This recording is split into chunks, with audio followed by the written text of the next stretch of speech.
Bom dia, boa tarde, boa noite. Mais um episódio aqui com as lindas. Nossa.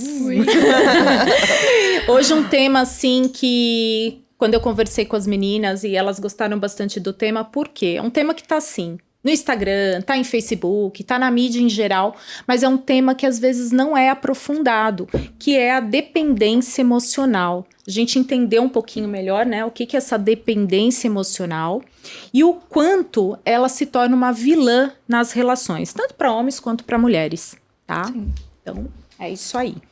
Então... Vamos lá, né? Quem começa? Quem quer começar a falar um pouquinho aí? Eu falo menos, né? Então... Já começa, vai. Antes da gente iniciar aqui, a gente até levou uma bronca da Juliana, né? Porque a gente entrou numa discussão de como isso funciona. Então, acho que é importante já trazer que vários clientes trazem isso para mim no consultório de, será que eu sou dependente? Então, o que é a codependência, né? O que a gente entende como codependência ou dependência emocional? Então, na minha visão, dentro da minha abordagem, é algo que te deixa ali prejudicado. Então, tudo gira em torno da relação, afeta a tua visão sobre o outro. E muitas vezes fala, não, é que eu sou muito romântico, ou muito romântica, enfim. Não vivo sem o outro. Mas não, começa a te prejudicar no trabalho, nas outras relações, e por aí vai. Então, é algo que é extremo. Então, sempre que a gente traz algo extremo, a gente traz como disfuncional. Então, não é algo que é natural. Eu me relaciono com o outro de uma forma tão intensa que eu acabo me anulando. E aí eu não sei, né, se alguém tem uma visão diferente disso, se vocês tratam eu acho que maneira. Se a gente for falar sobre dependência emocional, pensando numa relação afetiva, a gente pode falar por etapas, né? Então, numa relação afetiva, normalmente a gente começa com uma idealização. Eu explico muito isso para os meus pacientes. A gente começa a relação com uma idealização. Então, existe uma coisa muito mágica sobre o olhar que a gente tem com relação àquela pessoa que a gente está se encantando. Essa idealização, ela é esse primeiro encantamento, é essa paixão, essa coisa do quanto eu me apaixono pelo que eu quero que essa pessoa seja para mim. Me apaixonei pelo que eu criei de você, Exatamente. Né? O quanto eu me apaixono por aquilo que eu desejo que essa pessoa seja para mim. E aí vem as outras etapas, a etapa em que você se dá conta de quem essa pessoa de fato é, e aí cai essa ficha, e vem essa consciência de... Será que eu tô disposta a lidar com isso? Será que eu quero lidar com isso? Será que eu consigo lidar? E aí, se sustenta, a relação vai se solidificando, se não, rompe. O que é muito interessante desse processo é que nessa primeira etapa em especial do encantamento, às vezes ela se torna muito duradoura porque tem a ver com faltas nossas. Com muita coisa que não está bem resolvida na gente, coisas que às vezes estão muito dependendo da gente pra gente conseguir entrar em contato, acessar e entender dentro da gente. E aí o que a gente faz? A gente olha pro outro e a gente vê que o outro é bem resolvido com isso e a gente transforma esse outro num grande herói. E aí começa um sinalzinho complicado que muitas vezes pode se tornar uma relação de dependência. Eu percebo muito isso nas relações, né, que eu acompanho nas histórias da clínica, eu percebo muito isso em amizades, em pessoas que eu conheço, percebo em histórias que a gente conta e percebo inclusive em vivências que eu tive, né, assim, do quanto às vezes a gente coloca esse lugar de idealização ali como uma construção do que é o ideal e como deve ser feito e como deve ser. E aí aquilo me torna dependente porque, assim, eu preciso daquela pessoa para que ela supra as minhas necessidades. Como é que eu vou fazer para viver sem ter aquela pessoa falando e fazendo tudo do jeito que eu gostaria de poder viver? E aí eu esqueço que eu posso fazer aquilo. Eu costumo brincar com maioria mulheres, né? Eu falo, tá, aí você ficou esperando o príncipe encantado vir no cavalo branco e te salvar, né, em casa. Aí ele não veio, aí foi um desastre. Porque é justamente isso, né? A gente idealiza o conto de fada, né? Porque a gente foi criada, principalmente as meninas, pra esperar este relacionamento, que é o felizes para sempre. Né? Aí eu falo, então, né? Aí você viu que bem no começo não foi bem felizes para sempre, né? E não é assim se relacionar. E eu acho que trazendo uma outra visão, a gente tem essa fantasia, né, do felizes para sempre, do conto de fadas, do príncipe, mas por outro lado, alguns trazem na sua história os pais que ficaram felizes ali dentro de um casamento por 50 anos, os avós, e que não eram felizes de fato, mas se mantinham ali. E aí a gente também pode pensar, né, nessa relação, às vezes, claro que aqui a gente está falando de dependência, mas não deixa de ser um tipo de dependência quando a relação é extremamente abusiva, né? E a gente hoje é um país que tem um índice alto de feminicídio, e aí a pessoa vai dando indícios né? Que é abusiva, que não vai deixar terminar, e o outro vai se mantendo, porque ele tem coisas boas, né? Porque ela tem coisas boas. Todo mundo tem um lado bom, né? Ninguém é ruim por inteiro. Tem um lado bom da relação. Mas aquilo é o suficiente pra você e muitas vezes não tem esse processo que a Virgínia falou, de olhar pra si e falar, é o suficiente, né? E aí, entrando um pouco nisso, às vezes não é que o outro tem aquilo que eu não tenho. O outro mostra algumas coisas. Às vezes ele é muito cagado, ele é muito pior que você, entendeu? Você acredita que, né? Você acredita que ele consegue. E claro, a gente já teve muito isso. Hoje mesmo eu vim contando uma história pra ela, eu falei, nossa, fulano, né, casou, tá? Ela falou, e aí? Eu falei, como deixou eu namorar com ele, né? O que aconteceu ali que você não me impediu? E ela deu risada. Porque é isso, né? Às vezes você olha para aquela relação que já passou e fala, putz, como eu tive coragem, que bom que eu cheguei nesse ponto. Mas muitas vezes não chega nesse ponto. E aí você continua por anos idealizando aquilo, tentando voltar ou se mantendo numa relação ruim por uma idealização. E esperando o milagre acontecer, né? Sim. Eu vejo Sim. muita gente esperando. Não, mas, não, vai mudar. Não, tenho certeza que vai mudar. Foi só dessa vez. Que entra no relacionamento abusivo também, né? Sim. Então, acho que a dependência emocional e relacionamento abusivo tá um ligado Caminham no outro, lado a né? lado, né? Não tem como. Caminham juntas. Sim. E é muito interessante essa coisa do mudar, Ju. Quase como se isso acontece muito mais com mulheres, é muito mais comum em mulheres do que homens, como se coubesse aquela mulher ser responsável pela mudança do cara. Comigo vai ser diferente, eu vou fazer essa história mudar, ele vai se tornar um cara melhor comigo, né? Enfim. Sim, e de novo o papel da mulher, né, da forma que a gente foi criada, de achar que pode instruir o outro, né? Ah, mas eu vou cuidar dele. E resolver É a tudo. cuidadora, né? Eu vou De cuidar ser e vai ser melhor. cuidadora. Não, Alecrim Dourado, não vai, entendeu? Vamos Se a mãe tratar não adulto conseguir como outra- adulto, né? Pelo Por amor de favor, Deus. não vai. Ah, não, mas olha, ele traiu todas as outras. Mas comigo vai ser diferente. Tá. Por quê? Não é que eu não acredite na mudança, né? Senão eu já teria rasgado o CRP. Acredito na mudança do outro. Se a pessoa A quiser. mudança acontece. Mas Se não a é pessoa rápido. quiser. Exatamente. Ela tem que não querer. é E rápido. pra mudar, né? A gente tá falando aqui de um padrão comportamental que muitas vezes já veio de gerações ali. Da infância mesmo, ele já foi aprendendo aquilo. Né? Exatamente. Uma vez me perguntaram, é genético? Porque é tão forte que eu sinto, porque eu acho que é genético. Aí eu fui entender a construção, né? A família inteira era uma linhagem de traições. Né? E essa pessoa estava sofrendo muito porque tinha perdido alguém querido por conta de uma traição. Ele traiu e ele estava sofrendo. Né? E queria de volta. Mas queria de volta, mas não queria terminar o caso que ele tinha. E aí eu falei, olha, não é, né? Não adianta a gente justificar, porque é muito mais fácil falar, eu tenho uma doença. É No seu genético. caso não é uma doença, não tem nada que comprove.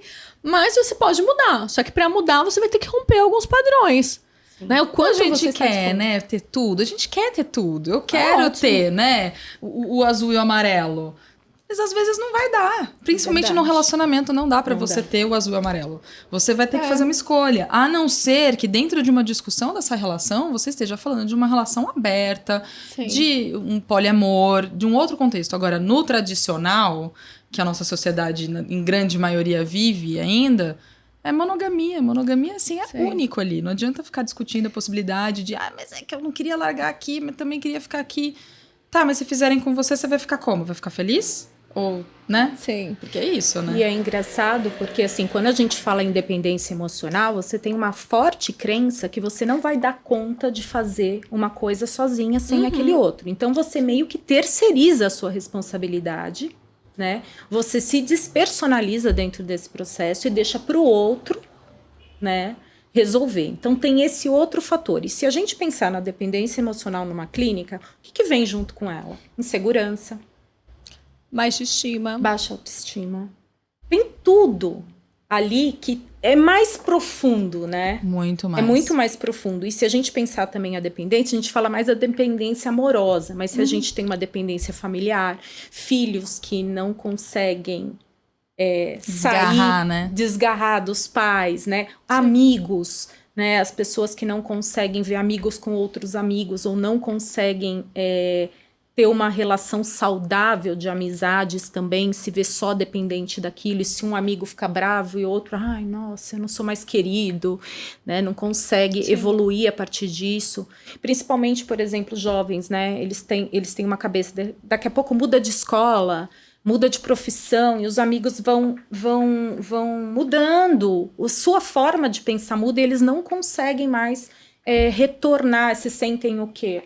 Ninguém mais liga para mim, eu não faço mais parte desse grupo, por que não me querem, né? Então, olha a insegurança aí. E, junto com essa insegurança, um alto grau de ansiedade dentro dessa dependência emocional. Se a gente vê o grau de ansiedade que leva, né? Por exemplo, uma dependência emocional onde rola muito ciúme. A pessoa não confia no parceiro e fica ali angustiado, vivenciando aquilo, como se ela não fosse uma pessoa bacana e que ele estaria traindo ela ou ele, né, a todo tempo. Você não vivencia a tua vida, você está vivendo a vida do outro. Sim. Né? Então, e tem relações que são tão adoecedoras, né, que você foi falando isso e eu fui lembrando do consultório, de amigas contando, que tem pessoas que são seguras, que elas estão bem, mas se relacionam com alguém que não está tão bem assim, que já tinha, né, ali no histórico relacionamentos assim. Então esse outro vai provocando, fazendo ciúmes, manipulando, e aí começa a gerar um desconforto. Se você não se atenta a isso, você entra, porque é muito mais fácil, né? O nosso cérebro, ele é feito para resolver as coisas, mas a gente adora criar um problema, alimentar ele e que, né, vira de estimação, vira um pet. Pra ele. Total. E aí daqui a pouco ele manda em você, né? Porque ele cresce, fica muito forte. E aí, a pessoa se envolve a ponto de ficar insegura, de ficar com ciúmes, de o tempo todo começar esse movimento, porque o outro só sabe se relacionar de maneira tóxica. E eu estou falando, né, num viés amoroso, mas pode ser também em outros, né? Porque familiar, quando a gente... né? O familiar tem muito disso, né? Na família, mães narcisistas, né? Então, mães que sofreram... Assim, o que eu escuto é... Ai, eu nunca casei porque eu tava pensando nos meus filhos, né? Porque eu não ia colocar fulaninha vulnerável. Mas aí deixou fulaninha maluca, ansiosa, angustiada, insegura. E carregando esse peso, né? De minha mãe não casou, não teve outro relacionamento por causa de mim. Sim, e agora, adulto, eu tenho que cuidar dela, né? E aí cria essa dependência. O outro não era dependente, a filha não era dependente, mas se torna dependente por conta dessa relação. Então, esse funcionamento... Aí, quando me pergunto o que é loucura, às vezes é o funcionamento comportamental do outro que nos deixa maluco, né? Não tem como, é um ciclo doido. E eu acho que no caso de mães, né, quando a gente vai falando desse contexto, a situação vai ficando tão densa que isso se projeta a ponto dos filhos começarem a também ter esse comportamento nas relações deles, né? Então, a minha mãe foi assim, ela se dedicou completamente, ela assumiu tudo. Então, por exemplo, no caso de uma mãe que assume tudo, que faz tudo, que se responsabiliza por tudo, quando essa pessoa se tornar, se um dia for um desejo dela, mãe, tem que ter muito cuidado para não reproduzir a mesma coisa com os filhos, né? Porque essa coisa de tem que ser essa mãe acima da média, que faz tudo, que assume tudo, que se responsabiliza por tudo. E que se torna um problema porque você não entrega autonomia para o teu filho. Você não dá espaço para o teu filho crescer, você não dá espaço para o teu filho evoluir, se desenvolver. Se frustrar, né? E ele acaba ainda levando como uma responsabilidade de que ele também tem que ter esse mesmo funcionamento, porque esse é o correto. Eu tenho que colocar ali esse amparo excessivo, porque senão, o que vai ser dos meus filhos? Como que eles vão se tornar pessoas, adultos, funcionais? Não, sou eu a rainha disso. Lembrei do episódio do Casamento às Cegas. Ai, a rainha dos reality shows. Esse eu não assisti. Esse eu fiquei por fora. Me conta esse que eu também quero. O Casamento às Cegas. Tem aqui a versão brasileira.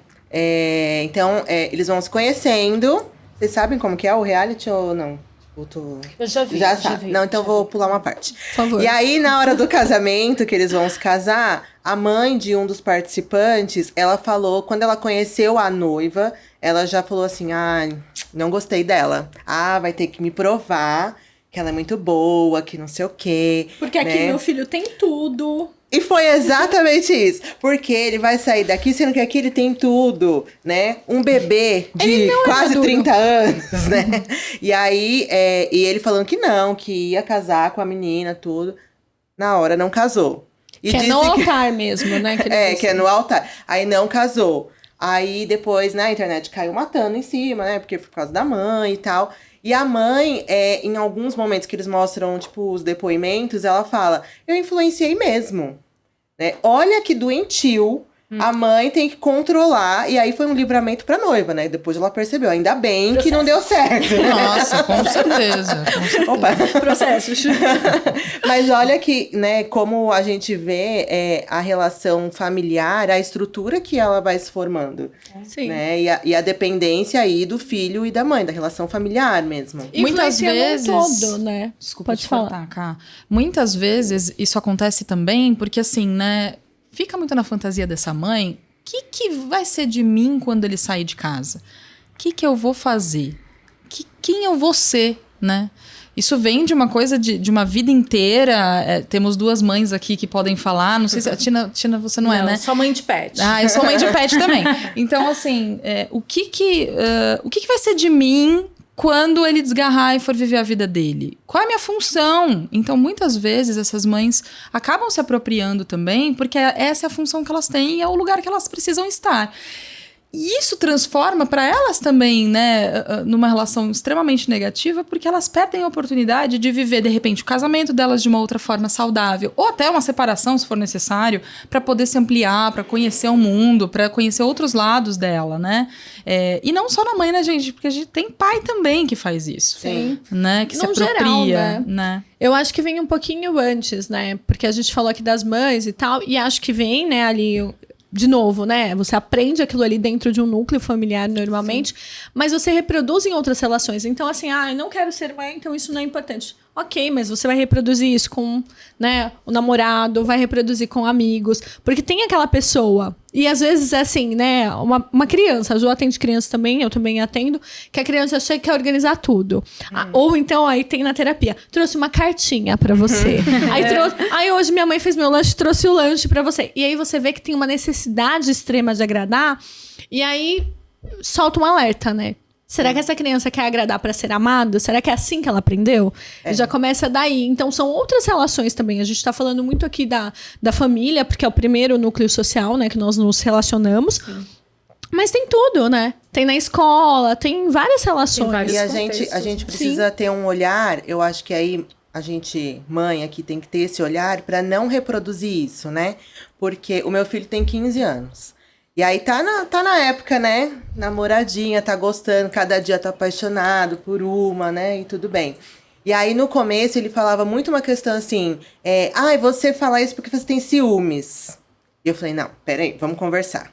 Não tenho ciúmes. São amores diferentes. Porque ele achava que, por eu querer cuidar, porque, né, na cabeça do adolescente, eles podem sair, voltar a hora que quer, porque eles já são adultos, né? Então, quando eu falava, não pode fazer isso. Você tá falando isso porque você tem ciúmes. Né? Olha a ideia de que a mãe tem esse papel, de que nunca vou gostar, por exemplo, da namorada, da esposa, enfim. E aí, o meu papel como mãe é o quê? Desconstruir isso. Não, agora, eu até brinco com ele. Não, agora é hora, assim, de não se apaixonar muito. Apaixona só um pouquinho, porque ainda tá muito novo, né? Mas a gente já falou, não tem problema. Quando for a época, vai ser super acolhido, né? Se for menino, se for menina, o que você quiser, né? Mas para trazer essa ideia de que, assim, eu não tenho que criar uma competição. Ou eu não tenho que mostrar que eu amo mais, ou que a namorada ama mais. Sim. Né? E o quanto isso é difícil, né? A gente, né, já vim de relacionamentos que passamos por isso. Sim, todo mundo já passou por uma coisinha assim, né? E aí hoje vê a importância que a gente tem em construir um novo formato de relacionamento. Né? De família, mas também amoroso. Porque eu entendo que eu e o meu marido, a gente dá como se fosse o exemplo para ele, né, do que ser um relacionamento com respeito, né, de poder conversar, eu poder sair sozinha com as minhas amigas, o meu marido poder sair sozinho. Então, no começo, meu filho achava um absurdo. Nossa, como assim? A mãe não voltou ainda, né? Agora já mudou, né? Porque é essa desconstrução, né? Sim, e não ficar alimentando isso, né? Enquanto você foi falando, eu fui pensando também o quanto é importante ter exemplos de relacionamentos saudáveis para se basear, no geral. Porque se eu tenho só ali no meu meio relacionamentos que são ruins, eu acho que aquilo é o normal, né? Então é natural aceitar certas coisas, é natural passar por isso. É natural que a mulher idealize dessa forma, né? Então acho que a gente pode também pensar em desconstruir primeiro essa ideia, né? Então, peraí, será que era natural mesmo? Será que minha avó 50 anos lá casada, cada um dormindo num quarto, sem se falar há 30 anos. Mas Era tudo casamento, bem, né? E fazia festa ainda, bodas de ouro. Ah, mas hoje em dia que é a geração de amor líquido. Será? Né? Antes não podia, né? Então, Não tinha será? esse Não espaço, tinha esse né? espaço, por N motivos. Se vocês viram o podcast anterior, a gente fala um pouco disso, né? Que não tinha essa questão do trabalho, entre outras coisas. Então, a mulher não tinha esse espaço. Então, será que era por amor mesmo? Será que era um relacionamento legal? Então, acho que cabe pensar, né, no que eu espero de uma relação. Ai, nossa, eu escuto muito. Ai, eu espero que ele me preencha, espero que ele me faça feliz. Sim. Vem feliz de casa, entendeu? É. Porque se não tem isso, né, ou trata para ter essa felicidade, é muito difícil. Acho que a gente estava discutindo um pouquinho antes, a Tina até falou, né, da questão aí da gente pensar um pouco como inicia isso, né? Como que é feita essa questão do amadurecimento emocional, né? Então, a gente tem diversas teorias que falam a respeito. A gente tem a teoria do apego do Bowlby, né? Que é bem bacana, porque a gente tem, assim, o apego seguro, o inseguro, né? E isso começa o quê? No bebê nasceu, antes de nascer já, se a gente pensar isso, né? Sim. Como que é essa gravidez, né? Como que estava a criança ali? Criança veio ao mundo, vamos colocar depois dessa forma. Os cuidadores, né? São os primeiros afetos dessas pessoas. Não estou falando a mãe em si, cuidadores Sim. mesmo, né? Quem está ali ao redor, quem é o social daquela criança no começo, em quem ela vai se espelhar. Então, o apego legal seria o seguro, né? Os pais ou o cuidador vão ali assessorando essa criança que no começo não consegue fazer nada, não anda, não fala ainda. É dependente. Chora quando tá com fome, mas se tá doente a gente não sabe, tem que descobrir. É totalmente dependente. O que difere, né, o ser humano dos outros bichos, né? A gente nasce dependente do outro. E aí, o que acontece dentro disso? Quando a gente tem, nessa fase, que precisa de tantos cuidados, acontece que você é, a todo tempo, privado dos cuidados necessários, né? A insegurança ali da criança de não conseguir se virar sozinha, ela vai passando para o adolescente, para o adulto. Então, quando a gente vê uma dependência emocional, é uma ansiedade muito primária. É muito Sim. interessante isso que você está trazendo, Tina, porque eu acho que a gente tem que pensar também que, infelizmente, não é todo mundo que vai conseguir ter as melhores referências, ter todo esse apoio, esse amparo, esse cuidado. Seria ótimo, né? Mas não é assim. Mas a gente sabe que, infelizmente, a gente lida com isso na clínica, inclusive. Infelizmente, muitas histórias não funcionam assim. E eu acho que esse é um grande desafio, porque quando a pessoa chega na fase da adolescência e da vida adulta, eu falo da adolescência, eu atendo adolescentes e eu vejo muitas vezes isso acontecer. Quando chega nessas fases, essa consciência vai ficando cada vez mais clara.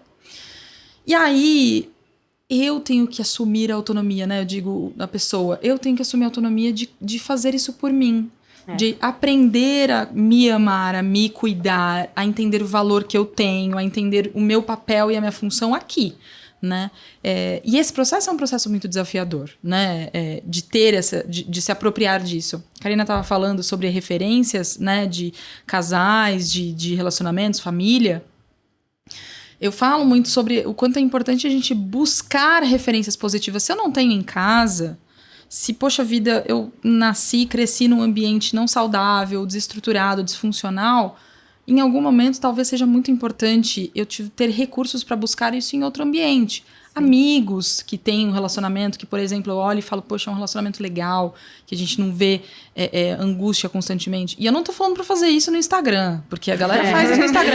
Ah, mas fulaninha é tão feliz, olha lá. Não é nada Fulaninha real. separa 2 dias depois, né? Eu tô falando daqueles amigos que você convive, que você vê, que você entende que o conflito acontece, que às vezes compartilham, que você fala, poxa, tive uma questão aqui, mas tá tudo bem, a gente tá lidando. É assim que a gente consegue encontrar novas referências. É um tio, uma tia que de repente se dão bem, são divertidos. A mãe do amigo, a mãe o do pai, amigo. né? Às vezes buscar essas referências em outro ambiente acaba sendo não o ideal, porque se a gente for falar sobre ideal, o ideal não existe, né? Mas não o ideal, mas sobre o real que a gente pode fazer por nós. Então, assim, para quem tá assistindo, fica a dica. né? Se você tá dentro de casa e você não consegue ter essa referência, de repente, buscar em outros ambientes, seja com amizades, né? Seja no trabalho, seja em outros ambientes, é um bom caminho. Eu achei isso importante, até porque na minha casa isso aconteceu, porque meu filho veio de um ambiente de violência doméstica, né? Então, ele ver um ambiente que não tinha violência doméstica foi estranho.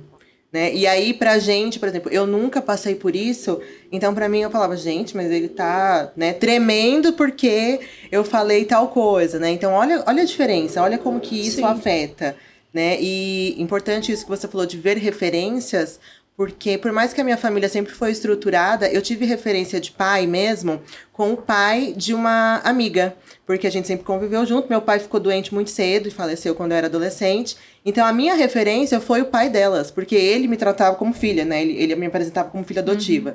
Então, olha como é importante, né, a gente ter esse olhar que eu posso buscar outras relações saudáveis fora do meu ambiente, né? Fora da minha casa, de repente, né? Sim, e eu fiquei pensando aqui, eu acho que é muito legal isso, mas isso já é um passo, a gente tá pensando numa pessoa que já esteja construída, que já tem um pouco de autoconhecimento, e a gente sabe que é muito difícil, porque às vezes eu nem sei que eu tenho um problema.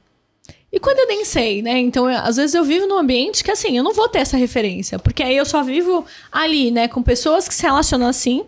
Os meus amigos vão ser pessoas similares, né? Porque a gente se junta também com os problemas. E aí eu não tenho essa referência. Então, eu acho que cabe sempre uma reflexão. O que eu espero, né? O que eu busco dentro de uma relação? Ah, tá. Então, aí vem aquela coisa idealizada. Ah, eu busco ser feliz, né? Eu busco alguém que não me traia, que me ache linda, maravilhosa e blá, blá, blá. E aí, dentro disso, né? O que a pessoa que está ao meu lado, ou o que essas pessoas que estão aqui, elas me oferecem? E aí, sim, parte de uma construção. Por isso que a gente sempre fala do autoconhecimento. Porque muitas vezes você vai precisar parar e pensar nisso, né? O que esse ambiente, né, me oferece? O que eu tenho aqui dentro? O que eu estou buscando, né? Qual é o meu propósito ali? Então, é uma tarefa para chegar até isso, né? Para poder observar outras coisas que são saudáveis. Porque muitas vezes eu não tenho nem consciência, né? Então, eu não sei o que é saudável. Parece bizarro, mas é o que a Ju falou. Para ela teve uma outra vivência. Então, como que é isso?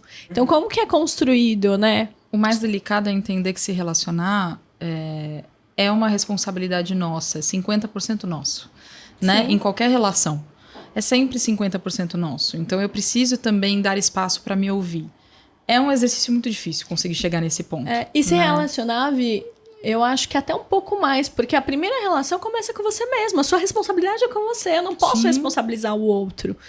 Né? Ah, mas não tem responsabilidade emocional? Sempre tem uma discussão dentro da psicologia, porque, de novo, é uma linha tênue. Como eu posso responsabilizar o outro? Claro, se ele for muito cretino, né? E aí, assim, é abusivo, ele faz algumas coisas, claro, é um extremo.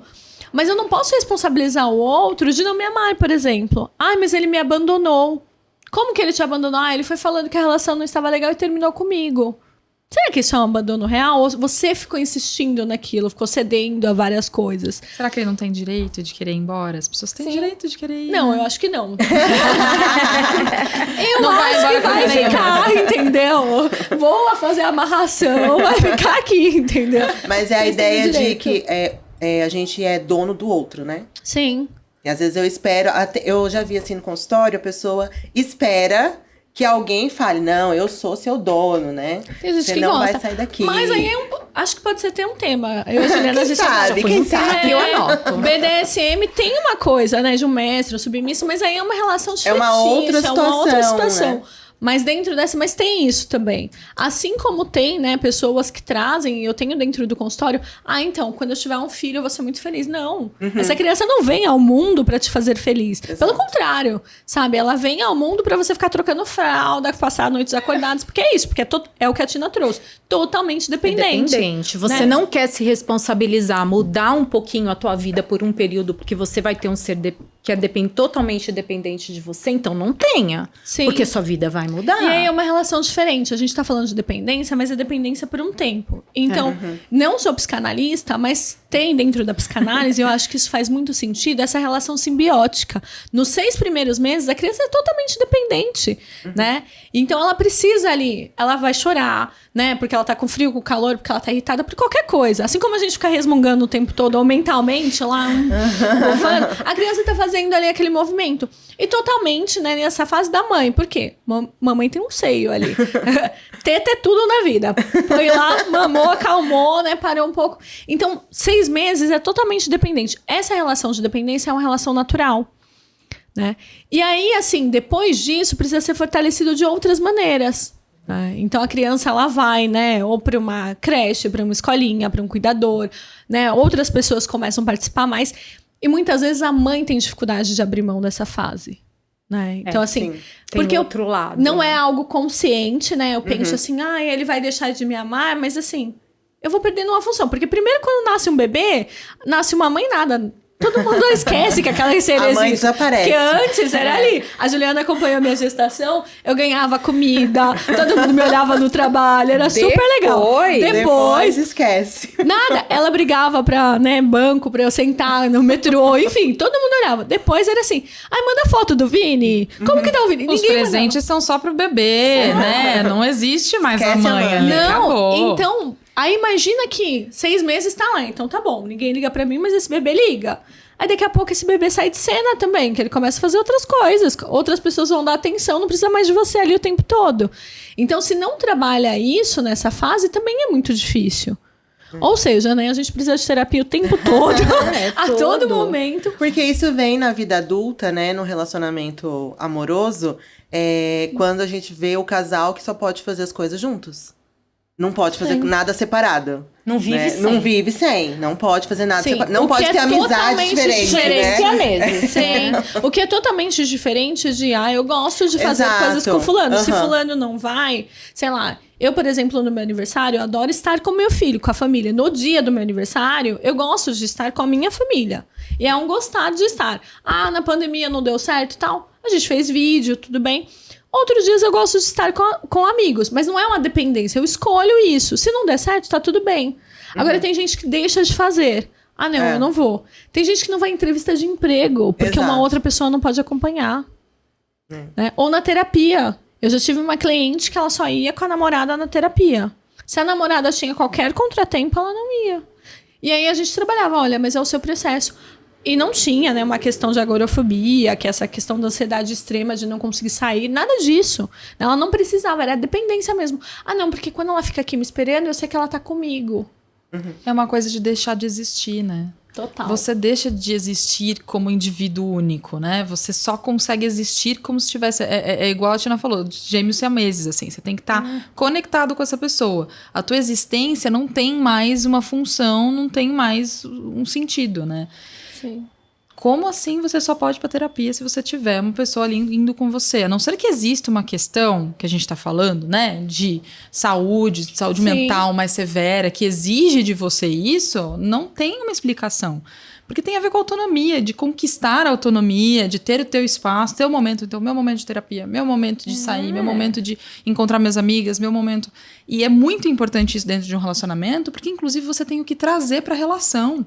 Sim. Se eu só saio com aquela pessoa, só vivo em função daquela pessoa, tô só aquela pessoa, o que eu posso trazer de novo, de diferente, assunto, né, que tem. de potente pra aquela relação? E até enxergar não aquela tem. relação como boa, né? Porque a partir do Exato. momento que eu me distancio, eu sinto falta, eu percebo coisas positivas. E tem um ponto que eu acho importante, que tem algumas pessoas que fazem coisas sozinhas, mas aí extremamente culpadas. Ou uma chantagem, né? No consultório eu escuto muito. Mas eu não sei. E algumas mulheres fazem esse papel, né? Então eu escuto, mas tem homens também que fazem, que é assim, não, eu fui sair. Aí antes de sair falou, vai lá, que suas amigas são mais importantes. Seus amigos são mais legais. Já faz aquele drama, esse né? final de semana você tem que ficar com seu filho. Uma precisa chantagem. mesmo. Fica aí a manipulação, né? Total. Isso também é uma forma de dependência, né? Porque essa pessoa não tá permitindo que você faça. Aí o outro vai lá e não aproveita nada. Né? Ou seja, Fica o dependência tempo e controle. todo se culpando durante o rolê, vamos colocar assim. Sim. Né? que não... Tem pacientes que já chegaram. Eu fui, mas depois, no meio, eu tive que ir embora. Eu ficava ligando para casa para ver se as crianças estavam bem. E estavam bem. Sim. Né? Uma com babá, outra com o pai cuidando naquele dia, mas você não estava presentificada no rolê que você se propôs. Você estava pensando na sua culpa de não ser a mãe perfeita que não estava ali. Sim. E isso precisa ser trabalhado. E você se anula, né? Totalmente. Como a gente se anula, que nem entrando até no assunto que a gente tinha discutido também, o quanto romantizam essa dependência e o quanto essa falta do seu autoconhecimento, de não saber seus desejos, suas vontades, seus medos, suas inseguranças, te privam de muita coisa. A gente estava comentando aqui, por exemplo, do tão falado 50 Tons de Cinza, né? Virou filme, foi um dos livros mais lidos, enfim. Né? E a gente pega um ponto bom e o ruim ali todo. A gente vê que são 2 dependentes emocionais ali, né? Não só ela, ele também, completamente. Mas o quanto, vamos falar agora do lado da mulher, né? O quanto ela propôs entrar num tipo de sexo que não era a vontade dela e até assinar um contrato que ela estava contra os princípios dela ali para agradar o outro. Para não perder aquele outro que ela se achava o quê? Desinteressante, não tão bonita, né? Como um homem rico, maravilhoso, lindo. Olha o pedestal que é colocado uma pessoa que a gente sabe, né? Se a gente for analisar ele estava muito mais ferrado que ela. Sim. Ali, né? Emocionalmente muito mais ferrado, né? Mas olha o quanto a pessoa se anula para agradar o outro, porque ela não pode se dar conta dela colocar um ponto. Não, isso eu não quero. E acho que entra muito de encontro com a tua fala inicial. Depois de um tempo, eu posso mudar o outro. E aí, Hollywood tem esse dom, né? O que ela faz? Ela muda o outro. O outro vira o quê? O príncipe. Deixa coisas que... Né? E aí, dentro da psicologia, a gente até pode trazer mais pra frente temas sobre isso, mas de coisas que a gente sabe que são imutáveis, porque ali ele tava falando de um transtorno, etc. Sim. Não, é super possível. Sem tratamento nenhum, com amor, a gente muda isso. E não é que o amor não ajude, né? Parece assim que a gente é super fria, que, né, anti-amor aqui. Mas não é isso. O amor, ele ajuda, sim. Mas não é só isso, né? Amor não é tudo. Não é o amor que vai sustentar, inclusive, uma relação, que vai garantir que uma relação seja saudável. Sim. Não é o amor. Achei por um momento que ela ia falar, não vai sustentar a barriga. Falar, amor não enche a barriga de ninguém. Meu Deus. Mas não enche mesmo. Vamos falar de mundo real. Gente, eu acho que é isso. A gente tem que sair um pouco da Disney, né? Eu percebo o quanto as pessoas ficam muito em torno da Disney quando fala sobre relacionamento amoroso. É uma coisa de idealizar o amor e olhar para o amor como a grande solução de todos os problemas. E assim, sabemos, eu sei, tive experiências, né? Karina também pode compartilhar. A gente sabe o quanto o amor não é suficiente. Ele é um papel muito importante, super importante. Uma relação sem amor é uma relação que a gente também tem que pensar que não faz muito sentido. Sim. Agora, o amor que garante aquela solidez, a segurança, a potência da relação, não é.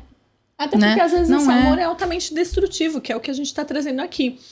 Não criticando toda a Disney, né? Agora, tem o Shrek. Eu amo esse filme. Esse se salva. Me representa. Primeiro que meu filho fala que eu sou a Fiona. Ele fala, você é uma princesa mesmo, mamãe, mas é a Fiona. Você tem mesmo um toque de Fiona, né? Total. Lembra. Mas, gente, ele é muito real. Num, eles vão lá, ele não quer casar, não quer nada. De repente, se apaixona, tá tudo certo. No 2, eles já estão se matando, as crianças chorando, e ele quer outra vida, né? No aniversário dos filhos, ele tá lá surtado. Então, é muito real. A vida real, entendeu? Eles lá discutindo, falando da festa, gente se metendo. Então, acho que esse teve a continuação e mostra, não é felizes para sempre. E é meio que isso, né? A gente tem que desconstruir essa ideia. Primeiro, a gente precisa entender o que é felicidade. Ai, hoje eu tô super filósofa. Poética. Total. Inspiradíssima. Gente, vale a pena. Então, primeiro, discutir o que é felicidade. E eu acho que isso é algo muito individual.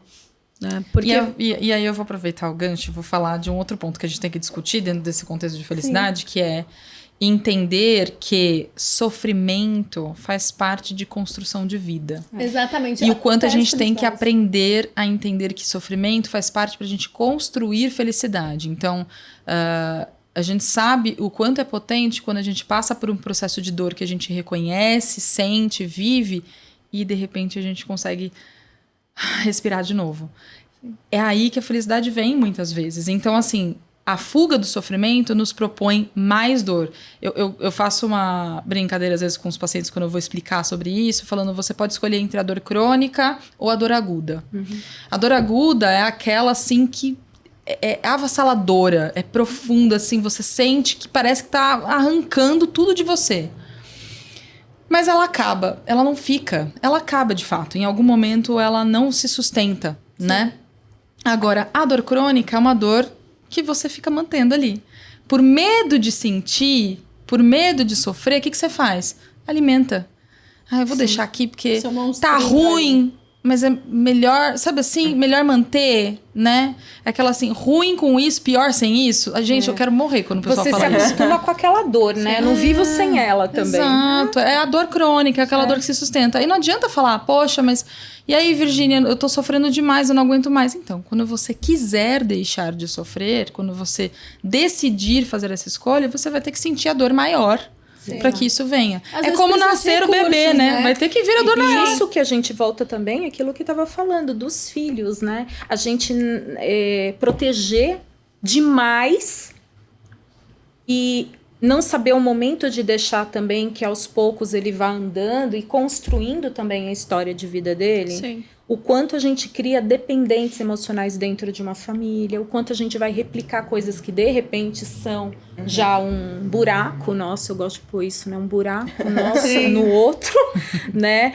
Eu não tive isso quando eu era pequena e hoje eu vou suprir, mas aí é demais, né? Então, qual é a dose certa de dar, né? E é difícil, né, isso. saber isso.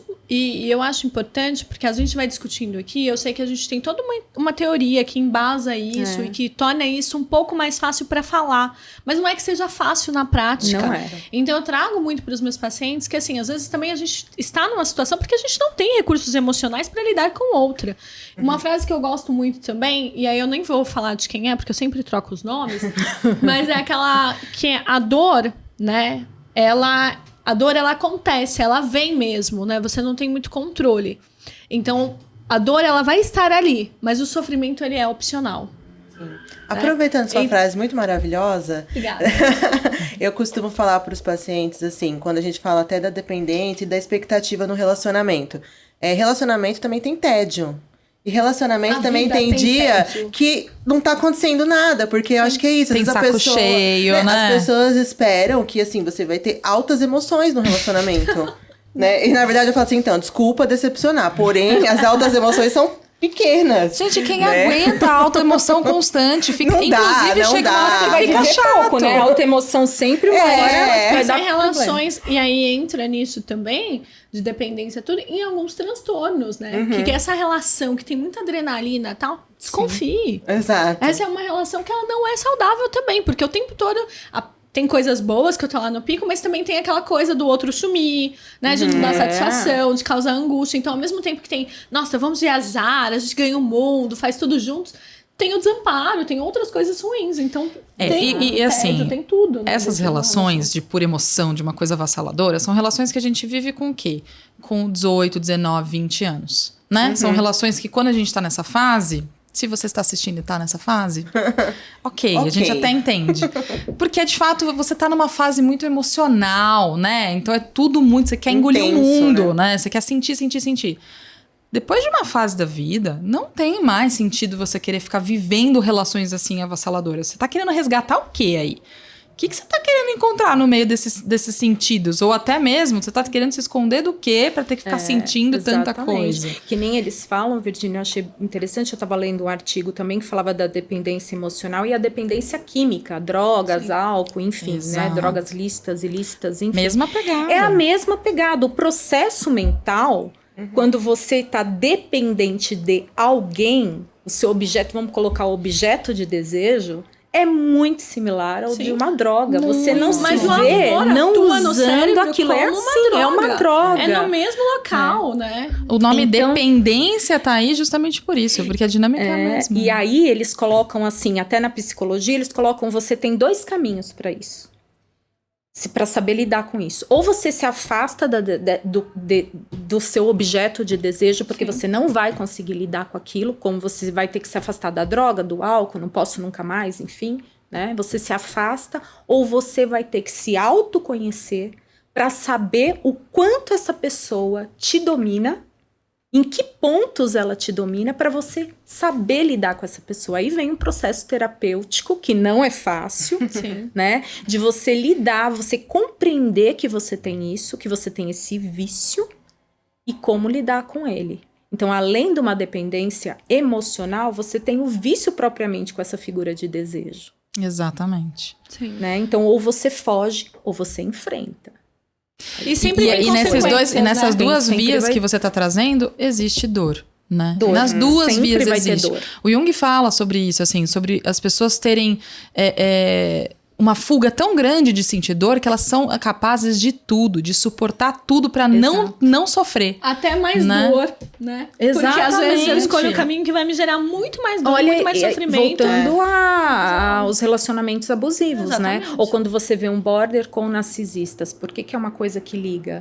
Depois a gente pode Por conta falar disso, né? todas, Até esse né? Que eu acho pico que a gente pauta. falou de adrenalina, né? Porque super funciona. Eles se encontram ali e choque, é super adrenalina, mas é um relacionamento que ele flutua muito, né? Sim. Então, acho que até pra ir fechando aqui, porque a gente super se empolga, Super acho que é importante sempre pensar. A gente traz muito essa questão do autoconhecimento, e o autoconhecimento não é só dentro de terapia, né? Porque até, assim, é uma vez por semana, você vai lá, você tem o seu espaço, traz muita coisa para o campo racional, faz muitas análises, mas ele começa também antes disso, né? A gente propõe sempre muitas reflexões. Eu acho que é importante, como ser humano, você refletir sobre algumas questões. Então, hoje em dia, a gente tem muito acesso, né? Então, a terapia é uma forma muito boa, né? Eu acho que é um caminho excelente para fazer isso. Mas às vezes fala, não tenho recursos, não tenho tempo, não consigo fazer agora. Pode ser, né, ali, não quero entrar em contato com isso agora. Mas começa a ler a respeito, sabe? Ache uma fonte segura, começa a procurar, começa a refletir sobre a sua vida. Se olha todos os dias, né? Para pensar na sua vida. E aí eu acho que, né, a gente trouxe aqui que viver é difícil, é doloroso e é entediante muitas vezes. Né? Esses dias meu cliente perguntou para mim, ele falou, tá, mas então a gente vai ter uma fatia só de felicidade? Eu falei, são pequenos cristalzinhos, pequenas gotinhas que a gente tem. A gente se contenta muito com isso, né? Porque é bom. Porque a gente tem uma tendência de olhar para o lado negativo e às vezes ficar naquilo como a Virgínia trouxe, né? Ficar ali o tempo todo e não sai dali, né? E claro, não saio porque às vezes eu não consigo sair. Mas se eu também não paro para refletir como sair dali, eu nunca vou encontrar uma saída mesmo. A mudança dá medo, né? Mas é necessária, senão a gente para. Tem um livro muito antigo, né, que é usado em administração, que é aquele Quem Mexeu no Meu Queijo. Super simples, mas ele traz uma super reflexão. Que jovem né? você. Ai, muito.